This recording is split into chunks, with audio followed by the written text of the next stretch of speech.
গত সপ্তাহের আগের সপ্তাহে ঝগড়া নিয়ে করা প্রশ্নের উত্তরে আপনি বলেছেন সাথে সাথে ঝগড়া লিপ্ত না হয়ে একটা সময় নির্ধারণ করে নিয়মতান্ত্রিকভাবে ঝগড়া করতে।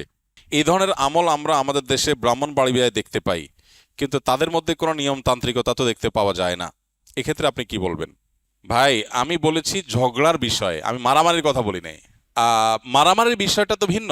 মারামারির জন্য যদি টাইম দেওয়া হয় যে তোমার সাথে আমার মারামারি হবে আগামী 2 দিন পর, 3 দিন পর, 1 সপ্তাহ পর, তাহলে তো ভালো করে প্রস্তুতি নিয়ে ভয়ঙ্কর মারামারি হবে।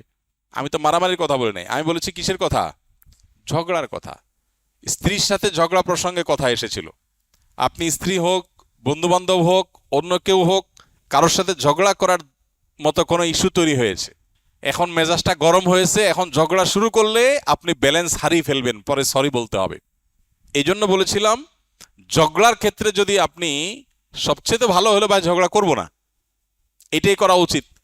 কিন্তু সরাসরি নিজের মনকে বুঝাতে পারবেন না, মন মানতেছে না, না কিভাবে ছাড়বো ওরে, এত বড় অন্যায় করলো, এত বড় কথা বললো, এটা কিভাবে ছাড়বো, না এটাকে ছাড়া যায় নাকি? তো এই জন্য পার্ট অফ ট্রিটমেন্ট, কৌশলের অংশ হিসেবে নিজের নফসকে, নফস তো সবসময় আপনাকে আছাড় মারে। আরে ये কুস্তি তো হ্যায় অমর ভর কি, কবি ও দাবালে কবি তু দাবালে। শয়তানের সাথে, নফসের সাথে লড়াইয়ে তো আপনি বেশিরভাগ সময় হেরে যান, পারেন না তার সাথে। তো এখন নফস বা আপনার প্রবৃত্তি সবসময় আপনাকে হাইকোর্ট দেখায়, এখন নফসকে একটু হাইকোর্ট দেখান, এটা কৌশল করেন। সেটা হলো কি, একদম না আমি ঝগড়াই করবো না এটা বললে নফস মানবে না। তাহলে নফস বলেন ঠিক আছে ঝগড়া করব, তোমার কথাই ঠিক আছে, বাট এখন না, 24 ঘন্টা পর, জাস্ট 24 ঘন্টা পরে আমরা তুমুল ঝগড়া করব।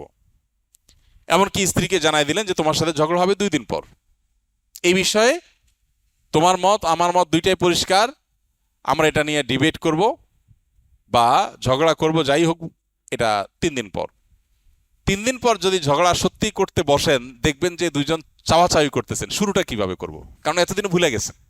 অথবা এখন অস্বস্তি লাগবে, আরে বলে কই কিভাবে ঝগড়া করি, তখন দেখবেন ঝগড়া করতে গেলেও ঝগড়া আর জমতেছে না, শয়তান হেরে যাবে। আমি ঝগড়ার ক্ষেত্রে বলেছি ঝগড়া এরকম বলে কই করতে গেলে ওই আগের যে জজবাটা ওইটা আর থাকে না, ফলে আপনি জিতে যাবেন, শয়তান হেরে যাবে, আপনার সরি বলতে হবে না। এটা হলো নিজের নফসকে নিয়ন্ত্রণ করবার জন্য একটা টিপস বলেছিলাম। কিন্তু মারামারি ভিন্ন জিনিস। মারামারি যদি ঘোষণা দিয়ে হয় যে আগামী শুক্রবার জুমার পরে মারামারি হবে, তাহলে তো টেটা, বল্লম, দাও, কুড়াল, খন্তা, লাঠি, সোটা এগুলো সব তৈরি করার সময় আরো হবে, মারামারিটা আরো জম্পেশ হবে। মারামারির ক্ষেত্রে আমি বলি নাই যে সময় দিয়ে করতে, এর মানে মারামারি আবার তৎক্ষণাৎ করতেও বলি নাই, মারামারি করাই উচিত না। কিন্তু ঝগড়া, বিশেষ করে ঘরোয়া ঝগড়া যেটা বইয়ের সাথে একান্ত নিজেদের মধ্যে, এটা নফস মানে না, না কিভাবে ছেড়ে দেই তারে, কেমনে সম্ভব? নফসে বলেন ঠিক আছে ছাড়ার দরকার নাই, তুমি করো, এটা সময় নিয়ে করো। একটা বাচ্চাকে আপনি শাসন করবেন, অনেক বাবা মা, অনেক টিচার আছে যে শিশু শিক্ষার্থীকে শরীয়ত শাসন করার অনুমোদন করেছে, কিন্তু তার সীমানা ঠিক করে দিয়েছে। টর্চারের লেভেলে যে সেটা জায়েজ নাই। এখন একটা শিশুকে আপনি শাসন করবেন, সে এমন কিছু করেছে যে শাসন করতেই হয়। এখন শাসন করতে গিয়ে যদি আপনি তৎক্ষণাৎ শাসন করতে যান, আপনার মেজাজ গরম হয়ে যাবে, আপনি সীমা ছাড়া চলে যাবেন। তাকে হয়তো 2টা ধমক দিলে হয়তো সেখানে আপনি দিবেন তাকে এমন মায়ের যে মায়ের সে অসুস্থ হয়ে যাবে, পরে আপনি মনে মনে বলবেন ও সরি, ভুল হয়ে গেছে।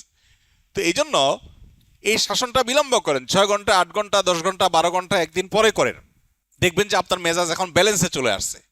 এটা হলো এই জাতীয় বিষয়গুলোর জন্য বলেছি, মারামারির ক্ষেত্রে এটা বলিনি।